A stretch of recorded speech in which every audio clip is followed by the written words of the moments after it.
সবাইকে good morning. সবাই কেমন আছো বলো? আবার নতুন করে তোমাদের সামনে চলে এলাম। রান্নাঘরে আছি, দেখতেই পাচ্ছ। এদিকে বসিয়ে দিয়েছি ভাত। এই দেখো, স্কুল খুলে গেছে যেহেতু ভাতটা ফুটছে। আর এদিকে কি নিয়ে নিয়েছি দেখতে পাচ্ছ? এই দেখো, একটু টাইম লাগে কাটতে গেলে, এটাই যা। কিন্তু খেতে ভালো লাগে, রান্না করলে না, সুন্দর করে রান্না করলে খুব সুন্দর লাগে খেতে। মোচা দিয়ে ভাত খাওয়া হয়ে যাবে।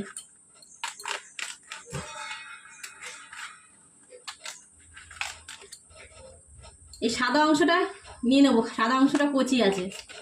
একটা একটা করে বেচে না অনেক সময় লাগবে, ওই জন্য মুখের কাছে অংশটায় দেখো চাপ দিয়ে বার করলে এইভাবে বার হয়ে যায়। এরকম বন্ধুরা দেখতে পাচ্ছ, এই কাঠিগুলো ফেলে দিয়েই খায়। যারা খায় মোচা খেতে জানে তারা অবশ্যই জানে কাটতে। এই যা, হাত দুটো একদম পুরো কালো হয়ে যাবে কাটার পর।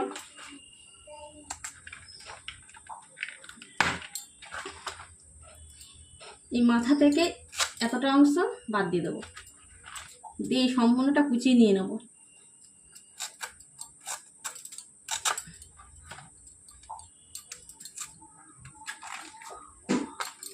আজকে মোচাটা করবো রান্না, মোচার ঘন্ট করবো হচ্ছে কি ছোলা দিয়ে। ছোলা দিয়ে করলে খুবই ভালো লাগে। এবং একটু পেঁয়াজ দিয়ে করবো। এই দেখো সেই শক্ত কাঠি।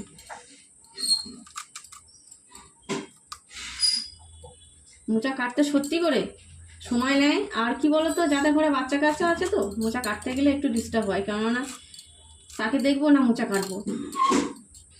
মিনিমাম আধ ঘন্টা তো লাগবেই কাটতে। এখানে ভিজিয়ে নিয়েছে, দেখো মোচাও কাটা হয়ে গেছে। তোলে তোলে আসবে তুমি? তোলে, আচ্ছা কোলে নিচ্ছি, ধরো এক করে নেবো। এই দেখো মোচা কেটে জলের মধ্যেই ভিজিয়ে রেখেছি। আর এই যে ছোলা, ছোলাটা কোনো পুরো সম্পূর্ণ ভেজে নিই, ভিজবে। রান্না করার সময় হয়ে গেলে তখন ভিজে যাবে ঠিক। যখন রান্না করব তখন ঠিক ভিজে যাবে। এখন তো এক্ষুনি করবো না, রান্নাটা একটু পরে করব। চলো পরে ফিরে আসছি। সেদ্ধ করার জন্য রেডি করছি। দেখতে পাচ্ছি ধুয়ে তুলে নিয়েছি মোচাগুলো, তার মধ্যে আলু কুচানো দিয়ে দিচ্ছি। আলু দিলেই ভালো লাগে, শুধু করি না মোচা, আলু দিয়েই করি। বাটিটা ভর্তি হয়ে গেল, দেখো জল দেবো কোথায় দেবো তাই ভাবছি। ছোলাগুলো এর মধ্যে দিয়ে দেবো, ভাপিয়ে মানে একটু মোটামুটি ভালো করেই সেদ্ধ করব। সেদ্ধ করে জলটা ফেলে দেবো। এই যে বসিয়ে দিলাম গ্যাসের উপর। এর মধ্যে একটু নুন দেওয়া হয়নি, নুন দিতে হবে। নুন দিয়েই সেদ্ধ করবে, তাহলে সব কিছু আলুর মধ্যে মোচার মধ্যে ঢুকবে। দেখো চাপা দিয়ে দিচ্ছি, নুনটা দেওয়া হয়নি। নুনটা দেবো চাপাটা খুলে। এই যে নুন দিয়ে দিলাম 1 চামচ, পরে লাগলে আমি দেবো খানে, এখন আপাতত 1 চামচই দিলাম। এবার একটু হলুদ দেবো, হলুদটাও আমার দেওয়া হয়নি, দেখতে পাচ্ছি। ফের চাপা দিয়ে দিচ্ছি, তাহলে দেখো মনেই থাকছে না। এই যে একটু পরে হলুদ দিয়ে দিলাম। ওদিকে জল গরম হয়ে গেছে, মোচার জল গরম হয়ে গেছে। একটু খুন্তি করে একটু নাড়াচাড়া দিয়ে দিলাম। হলুদটা দেওয়া মানে কি কালারটা সুন্দর হবে। এবারে দিয়ে দেবো চাপাটা দিয়ে একটু পরে ফিরে আসছি। এই দেখো বন্ধুরা, সেদ্ধ হয়ে গেছে। কী বলো তো, কলার ফুল তো অতিরিক্ত সেদ্ধ করবে না, কেননা আলু শক্ত থাকবে হালকা। হ্যাঁ, আলুর পরবর্তী রান্না করতে করতে গলে যাবে। ওই জন্য পুরোপুরি যদি সেদ্ধ করো না, একেবারে মোচার ফুলটা গলে যাবে। একটু শক্ত থাকতেই নামাবে, তাহলে খেতে ভালো লাগবে। এই জল ঝরিয়ে নেবো এবারে। মোচার ফুল সুন্দর করে রান্না করলে তো ভালো লাগে, খেয়ে দেখবে। যাদের ভালো লাগে তাদের তো অবশ্যই পছন্দ হবে। আলুও গলে গেছে মোটামুটি। এবারে দিয়ে দেবো তেল। সাদা তেল দিয়ে আমি রান্না করি, সম্পূর্ণ রান্নাটা সাদা তেল দিয়েই করি। শুধু মাংস টাংস হলে হয়তো সর্ষের তেল দিই। ফোড়নে দিয়ে দিলাম জিরে, 2টো তেজপাতা, 1টা শুকনো লঙ্কা দিয়েছি। এবারে পেঁয়াজ দিয়ে দেবো।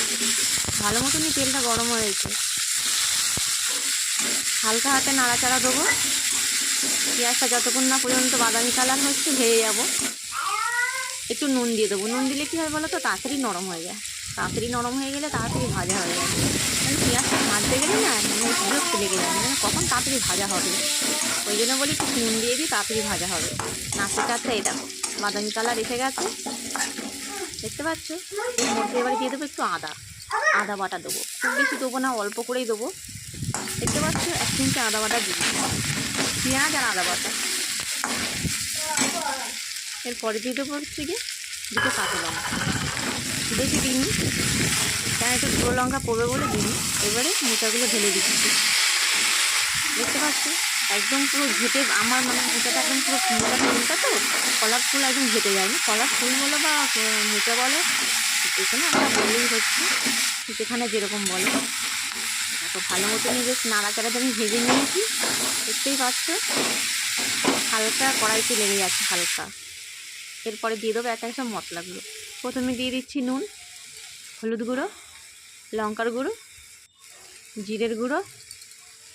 আচ্ছা মশলার মধ্যে কী কী দিয়েছি তোমরা একটু মনে করে রাখবে, ঠিক আছে? কী কী মশলা দিয়েছি দেখতেই পেলে তোমাদের সামনে। এবারে ভালো করে নাড়াচাড়া দিয়ে মিশিয়ে নেবো, সুন্দর করে মশলাটা দিয়ে মিশিয়ে নেবো। দেখতে পাচ্ছ আমার কলার ফুলগুলো কিন্তু সুন্দরই আছে। চিনি দিয়ে দিলাম, চিনি তো অবশ্যই দিতে হবে, চিনি ছাড়া এই রান্নাটা ভালো লাগবে না। এবারে ভালো করে একটু নাড়াচাড়া দিয়ে নেবো, একটু হালকা জল দেবো, কেননা একটু গায়ে গায়ে থকথক মতন হবে রান্নাটা।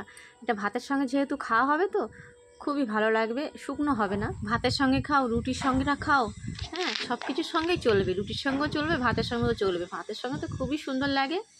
খুব বেশি জল দিইনি কিন্তু আমি অল্প জলই দিয়েছি। এই দেখো একদম পুরো গায়ে গায়ে মাখো মাখো মতন হবে। এবারে একটু ভালো করে নেড়ে চেড়ে ঘেটে নেবো, যেটুকুনি আমার ঘাটার দরকার ঘেটে নেবো। তারপর দিয়ে দেবো হচ্ছে গিয়ে এই দেখো গরম মশলার গুঁড়ো তো অবশ্যই দিতে হবে নামানোর আগে। এরপরে আর একটা জিনিস দেবো, সেটা হচ্ছে গিয়ে এই দেখো ঘিটা দিলে স্বাদটা আরও বেড়ে যাবে। আমার কিন্তু রান্না কিন্তু কমপ্লিট, ঠিক আছে? এবারে এইগুলো দিয়ে আমি ভালো মতো নাড়াচাড়া দিয়ে সুন্দর করে তারপরে নামাবো। রান্নাটা সব কিছুই দেখলে রান্নাটায় আমি কি কি দিলাম, তোমরা এইভাবে করে খেয়ে দেখবে বাড়িতে, তারপর আমাকে কমেন্ট করবে। তার আগে কমেন্ট করবে না কেমন লাগলো খেতে, কতটা টেস্ট হলো, অবশ্যই আমাকে কমেন্ট করে জানাবে। তো যাই হোক বন্ধুরা, তোমরা ভালো থাকো, সুস্থ থাকো, তোমাদের জন্য শুভ কামনা করি। আবার ফিরে আসবো।